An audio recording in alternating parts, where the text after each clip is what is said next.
السلام علیکم ورحمۃ اللہ وبرکاتہ، نحمده ونصلی علی رسولہ الکریم، اما بعد فاعوذ باللہ من الشیطان الرجیم، بسم اللہ الرحمن الرحیم، رب اشرح لی صدری ویسر لی امری واحلل عقدۃ من لسانی یفقہوا قولی۔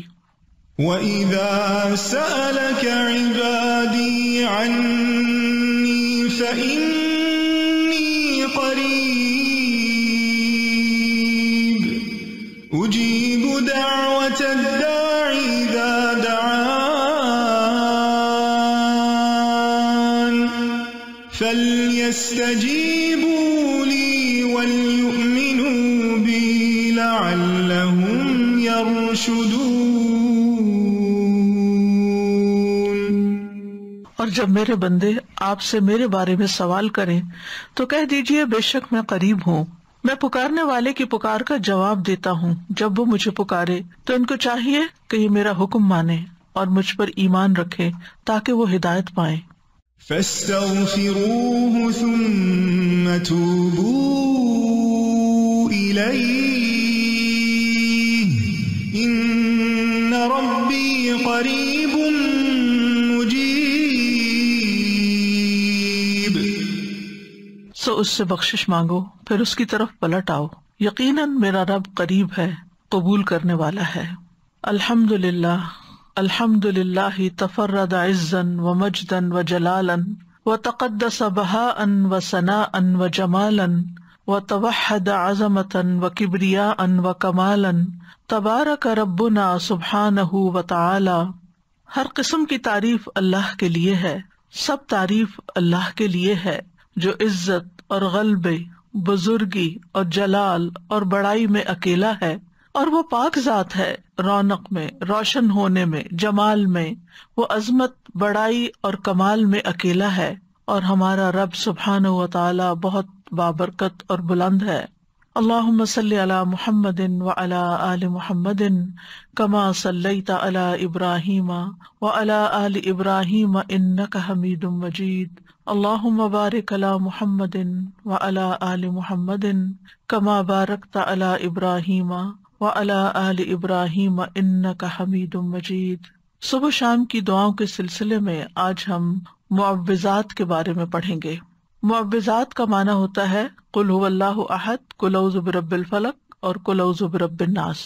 جب صرف سورۃ الفلق اور الناس ہوتی ہے تو اس کو کہتے ہیں معوذتین، لیکن جب قل هو اللہ یعنی تیسری سورت بھی ساتھ شامل ہوتی ہے تو اس کو کہتے ہیں معوذات، یعنی وہ صورتیں جن کے ذریعے اللہ تعالیٰ کی پناہ طلب کی جاتی ہے۔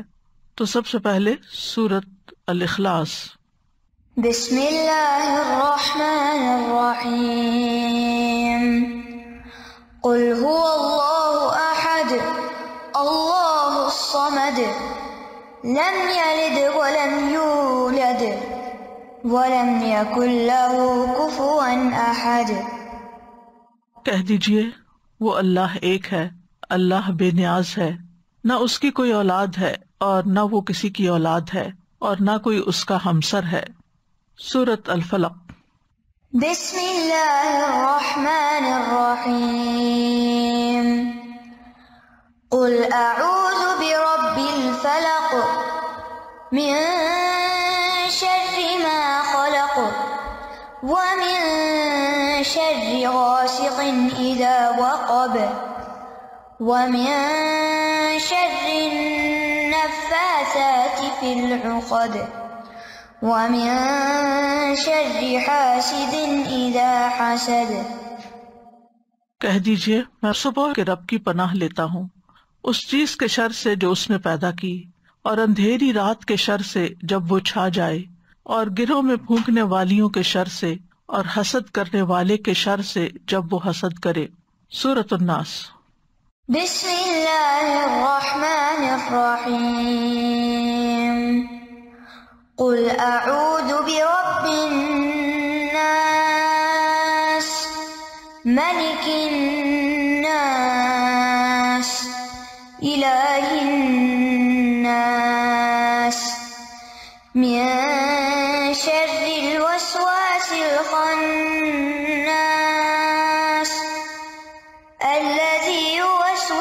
في صدور الناس من الجنة والناس.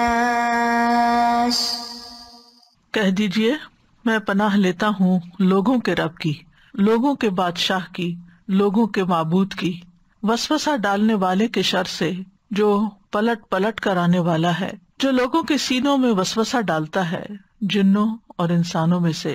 معوذات کی اپنی ایک فضیلت ہے جو احادیث سے ہمیں پتہ چلتی ہے، خاص طور پر سورۃ الفلق اور الناس کی. رسول اللہ صلی اللہ علیہ وسلم نے فرمایا، کیا تم نہیں دیکھتے کہ آج کی رات ایسی آیات اتری ہیں کہ ان کی مثل کبھی دیکھی نہیں گئی، اور وہ قل اعوذ برب الفلق اور قل اعوذ برب الناس ہیں.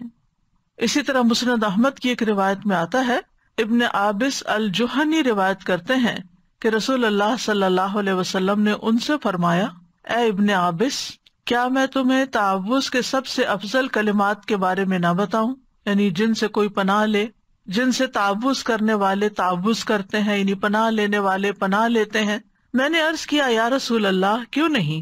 تو آپ نے فرمایا، یہ 2 صورتیں ہیں، قل اعوذ برب الفلق اور قل اعوذ برب الناس. جو شخص صبح و شام ان کو 3 بار پڑھتا ہے وہ اسے ہر چیز سے کافی ہو جاتی ہیں. معاذ بن عبداللہ بن خبیب اپنے والد سے روایت کرتے ہیں، انہوں نے بیان کیا کہ ہم ایک بارش والی سخت اندھیری رات میں نکلے، جبکہ ہم رسول اللہ صلی اللہ علیہ وسلم کو ڈھونڈ رہے تھے کہ وہ ہمیں نماز پڑھائیں. آپ دیکھیں کہ جب بادل آ جاتے ہیں اور بارش شروع ہو جاتی ہے تو ہر طرف اندھیرا، اور رات بھی اندھیری ہو تو پھر اندھیرے پر اندھیرا ہو جاتا ہے. تو صحابہ پریشان ہوئے کہ تو نماز پڑھانے کا وقت ہے اور نبی صلی اللہ علیہ وسلم کہیں پر بھی نظر نہیں آ رہے، تو کیا ہوا؟ تو وہ اسی بارش میں باہر نکل گئے اور ڈھونڈنے لگ گئے آپ کو. تو وہ کہتے ہیں کہ ہم نے آپ کو پا لیا. تو آپ نے فرمایا، کیا تم نے نماز پڑھ لی ہے؟ تو میں نے کچھ نہ کہا. تو آپ نے فرمایا، کہو. تو میں کچھ نہ بولا. آپ نے پھر فرمایا، کہو. تو بھی میں کچھ نہ بولا. آپ نے فرمایا، کہو. تو میں نے عرض کیا، اللہ کے رسول صلی اللہ علیہ وسلم میں کیا کہوں؟ آپ نے فرمایا، کہو قل هو اللہ احد، پوری سورت، اور معوذتین یعنی قل اعوذ برب الفلق اور قل اعوذ برب الناس. صبح اور شام 3 بار یہ کہو تو ہر چیز سے تمہاری کفایت ہو جائے گی، یعنی تم ہر طرح کے شر سے محفوظ ہو جاؤ گے. امام شوکانی کہتے ہیں کہ اس حدیث میں دلیل ہے کہ ان صورتوں کی صبح اور شام تلاوت کرنا ہر اس چیز سے کفایت کرتا ہے جس سے انسان ڈرتا ہے، جو بھی اس کے خوف اور وہم اور وسوسے اور اندیشے ہوتے ہیں، خواہ وہ کچھ بھی ہو، تو ان چیزوں سے اللہ تعالیٰ اس کو بچا لیتا ہے. جہاں تک سورۃ الاخلاص کا تعلق ہے تو یہ سورت خالصتاً اللہ تعالیٰ کی صفات اور پاکی بیان کرنے پر مشتمل ہے. یعنی جب انسان اس کو پڑھتا ہے تو انسان اپنی توحید کو خالص کرتا ہے کہ میں اے رب تجھے اکیلا مانتا ہوں اور سب سے بڑا مانتا ہوں. قل هو اللہ احد میں آپ دیکھیے اللہ تعالیٰ اپنی ربوبیت میں، الوہیت میں، الہ ہونے میں، تمام اسماء و صفات میں اکیلا ہے، کسی صفت میں اس کا کوئی شریک نہیں. اللہ الصمد، الصمد کے بارے میں 3 اقوال ہیں. الصمد وہ سردار جس کی طرف لوگ قصد کر کے جائیں جس سے بڑا کوئی سردار نہ ہو، یعنی سب سے بڑا سردار. الصمد وہ جو نہ کھاتا ہو نہ پیتا ہو. الصمد وہ جو بے نیاز ہو، کسی کا محتاج نہ ہو. تو ان معنی کی بنا پر یہ لفظ صرف اللہ تعالیٰ ہی کے لیے استعمال ہو سکتا ہے، اللہ الصمد. ابو ہریرہ کہتے ہیں کہ یہ وہ ہستی ہے جو ہر ایک سے بے نیاز ہے جبکہ ہر کوئی اس کا محتاج ہے. ہم اپنی تمام حاجتوں میں، ضرورتوں میں اسی کی طرف رجوع کرتے ہیں. لم یلد ولم یولد، اس میں بھی اللہ تعالیٰ کی کامل بے نیازی نظر آتی ہے کہ اس کو پیدا ہونے کے لیے کسی کی ضرورت نہیں تھی اور نہ ہی اسے کسی اولاد کی ضرورت ہے کہ جو اس کا سہارا بنے. تو اللہ سبحانہ تعالیٰ تو الاول والآخر ہیں، وہ کسی سے جنم نہیں لیا اور نہ ہی انہوں نے کسی کو جنم دیا، سب اس کی مخلوق ہے. اس کے علاوہ جو کچھ بھی ہے وہ سب مخلوق ہے اور وہی خالق ہے. وَلَمْ يَكُنْ لَهُ كُفُوًا أَحَدٌ، اور کوئی بھی اس کے برابر کا نہیں، نہ اس کے ناموں میں، نہ اس کے کاموں میں، نہ اس کی صفات میں اس کے ہمسر اور مثل کوئی بھی نہیں، نہ اس کے مرتبہ اور مقام کے برابر بھی کوئی نہیں، کوئی اس کے جوڑ یا ٹکر کا نہیں. تو اس کا مطلب یہ ہے کہ جب ہم یہ اقرار کرتے ہیں تو گویا ہم یہ کہتے ہیں کہ اللہ سبحانہ تعالیٰ سب سے بڑے ہیں اور ہم اسی کو اپنا معبود سمجھ کر اسی کے آگے جھکتے ہیں. پھر قل اعوذ برب الفلق، یہاں پر اعوذ کا لفظ جو ہے یہ آوازہ سے ہے. آوازہ کا معنی ہوتا ہے کسی چیز کے ساتھ اس کے پڑوس اور جوار میں لازم ہو جانا، یعنی کسی کے ساتھ لگ جانا، کسی کا پڑوسی بن جانا. جیسے وہ گوشت جو ہڈیوں کے ساتھ چپک جاتا ہے اس سے الگ ہی نہیں ہوتا، اس کو عرب لوگ عوض کہتے ہیں، کیونکہ اس نے ہڈی سے مضبوطی پکڑ لی اور اس کے ساتھ چمٹ گیا. تو استعاذہ کا مطلب ہوتا ہے پناہ طلب کرنا، اللہ تعالیٰ سے شر، تکلیف اور مصیبتوں سے تحفظ یا حفاظت مانگنا، اس کے ساتھ لگ جانا، اس کی طرف متوجہ ہو جانا. اور استعاذہ میں اللہ سبحانہ تعالیٰ کی تعظیم بجا لاتا ہے انسان، کیونکہ جو پناہ لیتا ہے وہ دراصل خوف میں ہوتا ہے. یعنی جب ہم پناہ لیتے ہیں تو ہمیں اندر ایک خوف ہوتا ہے کہ ہمیں کوئی بچا لے. تو جس سے وہ پناہ طلب کرتا ہے، لیتا ہے، وہ اس کا تحفظ کرتا ہے. یعنی جب ہم اللہ تعالیٰ کی پناہ لیتے ہیں تو پھر اللہ تعالیٰ ہمارا بچاؤ کرتے ہیں اور ہماری حفاظت کرتے ہیں، اور اس کو دراصل تعظیم کہتے ہیں. یعنی ہم اللہ کو اپنے سے بڑا مان کر اس کی طرف جاتے ہیں، اور یہی تعظیم عبادت ہے. آپ دیکھیں کہ دنیا کی زندگی جو ہے وہ بہت سی آفات، تکلیفوں اور مصیبتوں سے بھری ہوئی ہے. انسان کے بہت سے دشمن ہیں، جن بھی، انسان بھی، اور مخلوق میں سے اور چیزیں بھی اس کو نقصان دیتے ہیں، جیسے کیڑے مکوڑے، وحشی جانور، بے شمار چیزیں ہیں. تو انسان کو ان ساری چیزوں سے بچنے کے لیے، ان سارے دشمنوں سے حفاظت کے لیے کوئی ایسی ہستی چاہیے جو ان سب کو کنٹرول کر سکے، اور وہ صرف اور صرف اللہ کی ذات ہے. تو قل اعوذ برب الفلق. تو فلق کا مطلب ہے صبح، ٹھیک ہے، کیونکہ فلق صبح کا پھاڑنے والا ہے، الگ کرنے والا ہے، اور اسی طرح ہر چیز کو پیدا کرنے والا ہے. علماء کہتے ہیں کہ اس میں اس بات کی طرف اشارہ ہے کہ جو اندھیروں کو اجالے میں بدل دیتا ہے اور روشن کر دیتا ہے اور اندھیروں کو ختم کر دیتا ہے، تو وہ بیماری اور تکلیف کے اندھیروں کو بھی ختم کر سکتا ہے. یعنی جو ہستی، جو رب رات کو دن میں بدل دیتا ہے، وہ میرے دل کے غموں اور اندھیروں کو بھی دور کر کے اس کو روشن کر سکتا ہے، میرے دل کو بھی سکون عطا کر سکتا ہے. من شر ما خلق، ہر چیز کے شر سے جو اس نے پیدا کی، یعنی کسی بھی قسم کا شر، چاہے انسانی ہو یا حیوانی ہو یا جناتی ہو، یا پھر کوئی بجلی کا کڑکا ہو، یا کسی جانور سے متعلق ہو، یا آندھی ہو، طوفان، یا پانی ہو، کچھ بھی ہو. دنیا اور آخرت دونوں میں ہر طرح کے شر سے بچانے والا صرف اور صرف اللہ ہی ہے. اب یہاں من شر ما خلق، اور اس کا مطلب کیا ہے کہ ہر وہ چیز جو اللہ نے پیدا کی، اس کا یہ مطلب نہیں کہ ہر چیز کے اندر شر ہے، بلکہ جن چیزوں کے اندر شر ہے ان سے پناہ مانگے. جیسے اب فرشتے ہیں تو ان میں تو کوئی شر نہیں، ٹھیک ہے نا. اسی طرح انبیاء ہیں، ان میں بھی شر نہیں. جنت ہے، اس میں بھی شر نہیں. لیکن عام روزمرہ زندگی میں جو چیزیں ہمیں نظر آتی ہیں، بعض اوقات اچھی بھی نظر آتی ہیں، لیکن ان کے اندر بھی ہمارے لیے بعض اوقات تکلیفیں ہوتی ہیں. وَمِن شَرِّ غَاسِقٍ إِذَا وَقَبَ، اور رات کی تاریکی یا اندھیرے کے شر سے جب وہ چھا جاتا ہے، کیونکہ اندھیرے میں کچھ نظر نہیں آتا، تو بہت سی تکلیف دینے والی چیزیں جو ہے وہ اس وقت ظاہر ہو جاتی ہیں اور انسان کی طرف آتی ہے، تو انسان ان سے بچ نہیں سکتا. شام کے وقت ہی جنات کا غلبہ بھی ہوتا ہے، چور ڈاکو وغیرہ بھی اسی وقت حملہ آور ہوتے ہیں. امام ابن قیم کہتے ہیں کہ رات اندھیرے کا مقام ہے، اور اس اندھیرے میں انسانوں اور جنات کے شیاطین اتنا غلبہ پاتے ہیں جتنا وہ دن کو نہیں پا سکتے، کیونکہ دن نور ہے اور شیطان کا زور اندھیروں میں ہے، اور وہ اندھیرے والی جگہوں میں چلتا ہے، اور ان لوگوں پر اس کا زور چلتا ہے جن کے دلوں میں اندھیرا ہے اور وہ تاریکی والے ہیں. یعنی شیطان انہی کو کنٹرول کر پاتا ہے. اسی وجہ سے رات کو جادو کا زیادہ غلبہ ہوتا ہے، رات کو اس کی تاثیر بڑھ جاتی ہے. تو لوگ جو جادو کرتے ہیں وہ رات کے وقت قبرستان جا کے غلط کام کرتے ہیں اور مختلف طرح کی چیزیں دباتے ہیں وہاں. اب یہاں پر بات اندھیرے کی ہو رہی ہے اور پناہ مانگی جا رہی ہے رب الفلق سے، تو مطلب یہ ہے کہ روشنی جب ہوگی اللہ کے کلام سے، تو پھر شر یا باطل کا جتنا بھی کلام ہے، اس کا جو اندھیرا اور شر ہے وہ دور ہو جائے گا، اور ہر فسادی جو ہے وہ چلا جائے گا. جیسے جو ہی صبح ہوتی ہے تو جو بھی ایسی چیزیں ہوتی ہیں وہ ساری کوئی سرنگوں میں گھس جاتی ہیں، کوئی پہاڑوں کی کھو میں گھس جاتی ہیں، کوئی کہیں اور غائب ہو جاتی ہیں، یعنی انسانوں کے سامنے نہیں رہتی. کیڑے مکوڑے بھی اپنے بلوں میں چلے جاتے ہیں، شیاطین جو راتوں کو پھیلتے ہیں وہ بھی کہیں سمٹ جاتے ہیں جا کے. تو یہاں پر اللہ تعالیٰ نے اپنے بندوں کو ایک طرح سے حکم دیا ہے کہ وہ نور کو طلب کرے تاکہ اندھیروں کا مقابلہ کر سکیں. اللہ تعالیٰ نے اپنی کتاب میں قرآن مجید کو بھی نور کہا ہے. اللہ ولی الذین آمنوا یخرجہم من الظلمات الی النور. اللہ ایمان والوں کا دوست ہے، انہیں اندھیروں سے روشنی کی طرف نکال لے جاتا ہے. تو ایمان نور ہے جبکہ کفر اور شرک اندھیرا ہے. پھر فرمایا وَمِن شَرِّ النَّفَّاثَاتِ فِي الْعُقَدِ، اور جادوگر عورتوں کے شر سے جو اپنے جادو سے گروں میں پھونک مار کے مدد لیتی ہیں. یعنی جادوگروں یا جادوگرنیوں دونوں کے لیے استعمال ہوتا ہے. نفاثات، نفاثہ کی جمع ہے جو مؤنث بھی ہو سکتی ہے اور مبالغے کا صیغہ بھی ہو سکتا ہے، بہت زیادہ پھونکے مارنے والے جن کا کام ہی یہی ہے. وَمِن شَرِّ حَاسِدٍ إِذَا حَسَدَ، اور حاسد کے شر سے جب وہ حسد کرے. حاسد وہ ہوتا ہے جو دوسرے کی نعمت اور خوشحالی کو نہیں دیکھ سکتا اور اس کے ختم ہونے کی آرزو کرتا ہے، یعنی تمنا کرتا ہے کہ دوسرے سے نعمت ختم ہو جائے.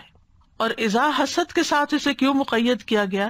کیونکہ بعض اوقات حاسد نے حسد دل میں چھپایا ہوا ہوتا ہے، ظاہر نہیں کرتا، اور ایسے میں دوسرے انسان کو کوئی تکلیف نہیں ہوتی. اگر کوئی شخص کسی سے حسد کرتا ہے، آپ سے کرتا ہے اور آپ کو پتہ ہی نہیں ہے، تو پھر آپ کو تو کوئی تکلیف نہیں ہوگی، نہ دل میں ہوگی نہ ویسے ہوگی. لیکن جب وہ حاسدانہ کوئی کام کرتا ہے، حاسدانہ نظروں سے دیکھتا ہے، یا کوئی ٹونٹ کرتا ہے، یا کوئی ایسی بات آپ کو سناتا ہے جس سے آپ کو تکلیف ہوتی ہے، تو اس وقت بھی انسان اللہ کی پناہ طلب کرے اور اس کے مقابلے پر ویسا نہ بن جائے. تو ان تمام قسم کے شر سے بچنے کے لیے ہمیں یہ سورت سکھائی گئی ہے. پھر سورت الناس ہے، قل اعوذ برب الناس، کہہ دیجیے میں انسانوں کے رب کی پناہ لیتا ہوں، ملک الناس، انسانوں کے بادشاہ کی، کیونکہ عام طور پر جب کسی کو کوئی پرابلم ہوتا ہے تو بادشاہوں کی طرف، بڑوں کی طرف جاتے ہیں، تو ہم سب سے بڑے بادشاہ کی طرف جاتے ہیں. الہ الناس، لوگوں کے معبود، یعنی اللہ سبحانہ و تعالیٰ کی پناہ لیتے ہیں. تو ان تینوں میں اللہ تعالیٰ کی توحید اور اللہ تعالیٰ کی ملکیت یعنی بادشاہت اور توحید الوہیت کا ذکر ہے. اور ان چیزوں سے وسوسوں کے شر سے پناہ لینے کی بات ہے. آپ دیکھیں کہ پہلی صورت میں کتنی طرح کے شر تھے، لیکن اس صورت میں صرف وسوسوں کا شر ہے. تو اس سے کیا پتہ چلتا ہے کہ انسان کے سب سے بڑے دشمن اس کے اپنے ہی وسوسے ہیں جو اس کے دل میں آتے ہیں، چاہے اس کے اپنے نفس کی طرف سے آتے ہیں، کسی انسان کی طرف سے آتے ہیں، یا کسی شیطان کی طرف سے آتے ہیں. یہ جتنے نیگیٹو تھاٹس ہوتے ہیں جن کی کوئی بنیاد ہی نہیں ہوتی، کوئی اصل ہی نہیں ہوتی، یہ سب وسوسوں ہی کی شکل ہوتی ہے. یعنی کوئی ایک ایسی تکلیف دہ بات دل میں آ گئی، پھر ادھر سوچ کے اس سے انسان باہر نہیں نکل پاتا. اس کو بریک کرنا ضروری ہوتا ہے، اور اس کے لیے سب سے اہم ترین چیز ہے اللہ تعالیٰ کی پناہ لینا، اللہ سے مدد مانگنا. اور پھر شیطان کا وسوسہ کیا ہے کہ وہ لوگوں کے دل میں برا خیال ڈالتا ہے، اور بعض اوقات وہ شر یہ ہوتا ہے کہ انسان کو برائی کو خوبصورت بنا کے پیش کرتا ہے اور انسان اس کے جال میں آ جاتا ہے. یعنی چیز خراب ہے، غلط ہے، لیکن وہ اس کو اتنا خوبصورت بنا کے پیش کرے گا کہ انسان بھول ہی جاتا ہے کہ مجھے اس کام سے روکا گیا، مجھے یہ کرنا نہیں چاہیے، لیکن وہ اس کو اتنا اٹریکٹیو بنا دیتا ہے کہ انسان اس کے پیچھے چل پڑتا ہے، اور بعض اوقات اپنا مال، اپنا وقت، اپنی بہت ساری چیزیں اس کے پیچھے لگا کے ضائع کر دیتا ہے. تو یاد رکھیے کہ جو وسوسہ ڈالتا ہے اس کا طریقہ یہ ہے کہ وہ آتا ہے، خیال ڈال کے چلا جاتا ہے، پھر دیکھتا ہے کہ یہ ذرا بھولنے لگا، پھر دوبارہ آ جاتا ہے. پھر تو اسی لیے فرمایا کہ وسواس الخناس، جو پلٹ پلٹ کے آتا ہے، یعنی انسان کو چھوڑتا ہے ہی نہیں. انسان اور شیطان کی یہ جنگ جو ہے یہ مرتے دم تک ہے. جب انسان کی موت آتی ہے تو اس وقت بھی وہ آ کے دل میں برے خیال ڈالتا ہے کہ تم کیسے کہتے ہو رب رحمان ہے جب تم کو اتنی تکلیف میں ہو، ایسی بیماری میں ہو، اور انسان کو پاگل کر دیتا ہے برے خیالات ڈال ڈال کے اس کے. کیونکہ جب اسپرٹس لو ہوتی ہے نا، جب انسان فزیکلی ویک ہوتا ہے تو وسوسوں کی بھرمار بھی اور آ جاتی ہے. جب انسان ہیلدی ہوتا ہے، جب انسان کی کمپنی اچھی ہوتی ہے، جب انسان کا قرآن کے ساتھ تعلق ہوتا ہے، تو یہ سارا اس کے لیے قلعہ بن جاتا ہے. کل جیسے میں نے ذکر کے فائدے بتائے تھے کہ وہ ہمارے لیے قلعے کی طرح کام کرتے ہیں. جب ہم اس قلعے میں ہوتے ہیں، فورٹ میں ہوتے ہیں، تو شیطان اس کے اندر نہیں آ پاتا، اسے بہت مشکل پڑتی ہے. لیکن جب ہم ان اذکار کو نہیں کرتے، یہ صورتیں نہیں پڑھتے، تو پھر کیا ہوتا ہے؟ شیطان کو خوب موقع مل جاتا ہے حملہ آور ہونے کا. اس صورت سے ایک بات اور پتہ چلتی ہے کہ شیاطین جنوں میں سے بھی ہوتے ہیں اور انسانوں میں سے بھی ہوتے ہیں. یعنی بعض اوقات وہ آپ ہی کے دوستوں کے روپ میں ہوتے ہیں، انسانوں کی شکل میں ہوتے ہیں، آپ کے قریبی عزیز پیاروں کی شکل میں ہوتے ہیں، جو آپ کے دل میں ایسی باتیں ڈالتے رہتے ہیں یا آپ کے کانوں میں ایسی باتیں ڈالتے رہتے ہیں. تو من الجنۃ والناس. تو ان دو صورتوں کے ساتھ پناہ طلب کرتے رہنا چاہیے. ابن قیم رحمہ اللہ کہتے ہیں کہ بندے کو ان دو صورتوں کے ساتھ تعوذ اور پناہ طلب کرنے کی ضرورت سانس لینے، کھانے پینے اور لباس پہننے سے بھی زیادہ ہے. یہ 3 کام ہیں جو ہم روز کرتے ہیں نا. ہر وقت ہم سانس لیتے ہیں, ہر وقت ہمیں لباس چاہیے ہوتا ہے, اور پھر کھانے پینے کے بغیر بھی گزارا نہیں. تو وہ کہتے ہیں کہ اس سے بھی زیادہ انسان کو ضرورت ہے کہ وہ ان صورتوں کو پڑھے تاکہ وہ شر سے بچا رہے. سورۃ الفلق جو ہے یہ بیرونی تکلیف دہ چیزوں جو ظاہر میں نظر آتی ہیں ان سے بچنے کے لیے ہے, اور الناس اندرونی شر اور تکلیفوں سے بچنے کے لیے ہے, کیونکہ شیطان بھی چھپ کے وسوسہ ڈالتا, پتہ ہی نہیں چلتا, اور ہمارے نفس کے اندر سے جو خیالات اٹھتے وہ بھی نہیں پتہ چلتے. تو ہمیں ہر حال میں اللہ تعالیٰ کی پناہ لیتے رہنا چاہیے. استاد یہ واقعی سچی بات ہے کہ یہ جو سورۃ الناس ہے یہ ایک چیز کو فوکس کیا ہوا ہے, فسفسوں کو, اور آج کل ہم دیکھتے ہیں کہ بہت سارے لوگ ان کی وجہ سے دین اور دنیا دونوں سے گئے ہوئے ہیں. ابھی کچھ ینگ بچیوں سے میری ملاقات ہوئی, ٹین ایجرز تھی, تو وہ مجھے بتا رہی تھی کہ اسکول میں کچھ لڑکیاں ہیں جو یوٹیوب دیکھ کر مطلب کہتی ہیں کہ ہم دین کو ایکسیپٹ نہیں کرتے, تو وہ ہمارے ساتھ بحث کر رہی تھی اور ہم ان کو ایکسپلین کر رہے تھے کہ اسلام میں یہ نہیں ہے جو تم کہہ رہی ہو, یہ نہیں ہے جو تم کہہ رہی ہو, تم غلط سوچ رہی ہو. پھر کہتی ہیں کہ ہم نے دیکھا کہ وہ دوسری لڑکیوں کے پاس جا کے وہی شک اور شبے والی باتیں کر رہی ہیں. تو انہوں نے کہا کہ جب ہم نے یہ دیکھا کہ ہم اس کو روک نہیں سک رہے تو ہم نے جا کے ان لڑکیوں کو بتا دیا beware of this girl, کہ یہ جو ہے یہ اچھی باتیں نہیں کر رہی, اس کا کنفیوژن ہے, اس کو ہمارے اس دین میں کوئی کنفیوژن نہیں. اور ماشاءاللہ مجھے اتنی خوشی ہوئی کہ ایٹ لیسٹ ان کو یہ پتا ہے کہ اب میں ان کو روک نہیں سکتی تو ان کو پروٹیکٹ کر لوں. الحمدللہ. اور اگر یہ ہمارے بچے یہ صورتیں یاد کر کے صبح شام پڑھنے والے ہوں تو جو مرضی کوئی باتیں کریں ان پہ اثر نہیں کریں گی, محفوظ رہیں گی. استاذہ جی جیسے آپ نے کہا کھانے پینے, سانس لینے اور لباس پہننے, یعنی ایوری ڈے کا ڈیلی ورک, تو ہم اپنے بچے کو کھانا کھلانے کے لیے کتنی جدوجہد کرتے ہیں, اس کو بٹھا کے کیا کیا کہانیاں سنا رہے ہیں, منہ بنا رہے ہیں, تحفے دے رہے ہیں اس کو تاکہ وہ خوش ہو جائے. کیا کبھی ایز اے مدر ہم لوگوں نے اس کو یہ وائٹامن دینے کی کوشش کی کہ یہ 3 بیٹا یہ پڑھ لو, اور میک شور کیا کہ وہ پڑھ رہا ہے کہ نہیں پڑھ رہا, اور اس کو سکھایا بھی ہے یا نہیں سکھایا, اور صبح اٹھتے ہی اس کے ساتھ پیار سے جو رائمز کرتے ہیں, پوئٹریز کرتے ہیں, وائی ناٹ یہ تینوں صورتیں اس کے ساتھ یہ پڑھنا شروع کر دیں ایٹ دا ایج آف, اس کی ہیبٹ بن جائے. بچہ جو 6 مہینے کا ہے وہ سب سمجھ رہا ہے, میں نے دیکھا, اور وہ سن رہا ہے, وہ سلام اور اپنا نام سمجھنے لگا ہے. تو اس کا مطلب آپ نے اس کے ساتھ اگر یہ 3 صورتیں صبح میں پہلی دفعہ ہی پڑھ لی یا دودھ پلاتے پلاتے سنا دی تو انشاءاللہ تعالیٰ ایج آف 2 تو یہ بولنا شروع کر دے گا یہ والی بات. السلام علیکم استاذہ جی. جیسے آپ نے یہ بتایا پڑھنے کے لیے, واقعی یہ بہت بہت زوردار چیز ہے. میں نے اپنے بچوں کو بتایا ہوا ہے کہ یہ رات میں پڑھ کے جھاڑ کے سویا کرو ہر صورت میں نا. تو جو بیٹا میرا جہاں رہتا تھا نا یہ پڑھائی کر رہا ہے وہاں پہ, تو وہ وہاں پہ ایک صاحبہ ہیں جو ہر وقت کہتی ہیں کہ آؤ میرے ساتھ قرآن پڑھو. بہت لوگ اٹیچ ہو گئے ان سے نا, لیکن وہ یہ والی بات ہر وقت کہتی ہیں, وسوسہ ڈالتی کہ سنتوں کا کوئی ذکر نہیں ہے, کچھ بھی نہیں ہے, اور یہ قرآن اللہ کے یہاں سے ہے. تو وہ میرا بیٹا ہمیشہ ہی کہتا ہے وہی بات کہ انسان بھی وسوسے ڈالتے ہیں, میرا دل نہیں مانتا. تو مجھے لگتا ہے قل اللہ قل اعوذ برب الفلق, اس سے بچتے ہیں نہیں بچے ماشاء اللہ سے. میرا سوال یہ تھا کہ جو اس میں ہے کہ ہم گروہ میں پھونک مارنے والیاں, اس کا مجھے ہمیشہ ہی کنفیوژن رہتا ہے کہ لائک پھونک مارنے والا, جیسے ہم بھی تو پڑھ کے اپنے اوپر پھونکتے ہیں, تو مجھے تھوڑی سی اس کی. جی, ہم اللہ کا کلام پڑھ کے اپنے ہاتھوں پہ پھونک کے پھر ان ہاتھوں کو اپنے سارے جسم پر پھیر کے جھاڑ دیتے ہیں. تو اسی طرح جو لوگ جادو کرتے ہیں وہ جادو کے کلمات پڑھتے ہیں, شیطانوں کو پکارتے ہیں, اور جو ان کا مطلوب ہوتا ہے اس سے متعلق لفظ بولتے ہیں. جیسے نام لیں گے فلان قتل شد, فلان قتل شد, فلان قتل شد مثلاً, یا ان کی طلاق ہو جائے, طلاق طلاق طلاق, وہ بولتے ہیں اور پھر اس کو ایسے کر کے پھر اس کو گرہ لگا دیتے ہیں.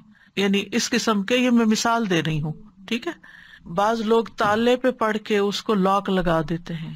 جی, سوئیاں بھی آپ نے دیکھی ہوں گی, شکل بناتے ہیں, گڑیا بنا لیتے ہیں اور اس کے اوپر سوئیاں چبوتے ہیں. وہ تصور میں اس شخص کو بناتے ہیں کہ یہ فلاں ہے, امیجن کرتے ہیں.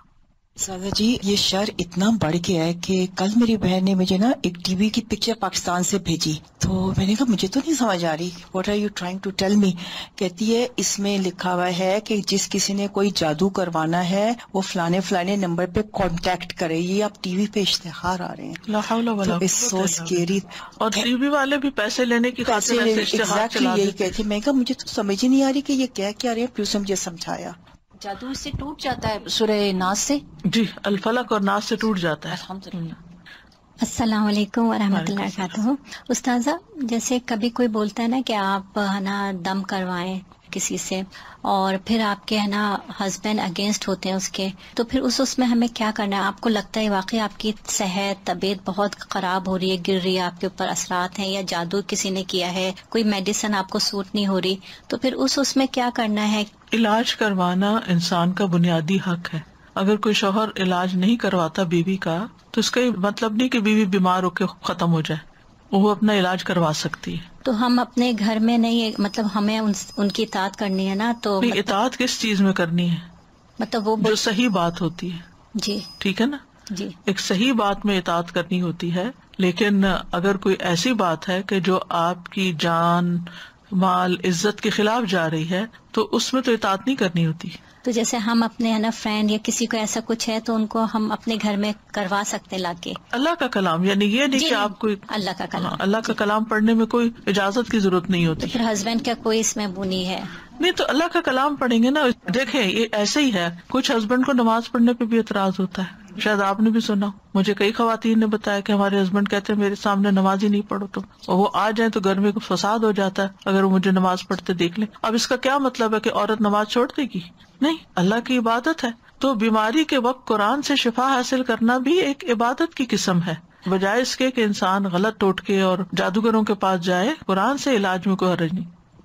ایک تو یہ کہ یعنی لیٹس بی اویئر، صرف پاکستان میں ٹی وی پہ ایڈ نہیں آ رہے، یہاں پر بھی سوشل میڈیا پر باقاعدہ بہت سارے ایڈز اسی طرح کے آ رہے ہیں کہ، اور وہ جو ٹپکل پاکستان میں پڑھا کرتے تھے کہ محبوب آپ کے قدموں میں اور سارے مسائل حل اور دس دیٹ، تو وہ سارے کلیمز کے ساتھ یہاں کے جو اردو نیوز پیپرز ہیں اس میں بھی یہ بڑے بڑے ایڈز آ رہے ہیں. اور to my surprise I felt کہ یہ اس طرح کے آؤٹ ڈیٹڈ چیزیں ہیں اور کم یہاں پہ ہوں گے تو شاید نیٹ پہ تھرائیو نہ کریں، لیکن they are thriving on the net. جہاں جہاں ساری چیزیں سوشل میڈیا پہ آ رہی ہیں، یہ سب چیزیں بھی خرافات آ رہی ہیں. اللہ تعالیٰ ہم سب کو بچائے. دوسرا ایک چیز استاذہ جی مجھے خیال آ رہا تھا، ویری کلیئرلی آئی ریکال کہ یہ ایک فیملی میں میرے اپنے نظروں کے سامنے ہوا کہ ایک طرح سے صحیح العقیدہ سیمنگلی کوئی مولانا صاحب امام صاحب تھے، کچھ پیرنٹس نے اپنی اولاد کی کسی ایشو کے لیے ان کو گھر بلایا، اپنے اس اولاد کے اوپر جیسے دم کراتے ہیں نا راقی یا کوئی اس طرح کا، تو وہ انہوں نے کہا کہ اس اولاد کی قد کے برابر دھاگا لائیں. وہ 3 دفعہ وہ قد کے برابر کا دھاگا ریپ کر کے اس کے اندر وہ قرآن ہی سے کچھ پڑھتے رہے اور ملٹیپل نوٹس باندھتے رہے، اور پھر انہوں نے کہا کہ اس دھاگے کو ان پہ اس طرح یعنی جسم کے اس حصے پر باندھ دیا جائے. بالکل کلیئرلی بات تھی نا، کیونکہ فوراً اس وقت یہ سورہ فلق ہی ذہن میں آئی کہ یہ کیوں گرے باندھ رہے ہیں. یہ جادو ہی کی قسم ہے. نوٹ لگا کے پڑھنا، چاہے آپ سورت ہی پڑھ رہے ہوں، یہ درست نہیں. محتاط رہیں. ایگزیکٹلی، کیونکہ کہنے کو کوئی نہیں کہے گا کہ یہ جادو ہے، وہ تو کہیں گے نہیں یہ تو امام صاحب فلاں مسجد سے ہم لائے ہیں اینڈ دس دیٹ.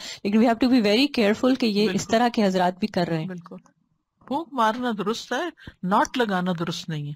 پانی پہ بھی دم کر سکتے ہیں، لیکن پانی دم کرتے ہوئے یوں گلاس کے بیچ میں پھونک نہیں مارتے، اس سے منع کیا گیا. نبی صلی اللہ علیہ وسلم نے غذا کے اندر پھونک مارنے سے منع کیا ہے، یعنی کہ سامنے سے ایسے بس. یا پھر یہ کہ جو متاثرہ حصہ ہے، مثلا وسوسے آتے ہیں تو نماز میں بھی آپ اعوذ باللہ السمیع العلیم من الشیطان الرجیم من ہمزہ ونفخہ ونفثہ پڑھ کر تو اپنے دل کی طرف تھتکاریں. نماز میں بھی آپ پھونک مار سکتے ہیں اپنے اوپر.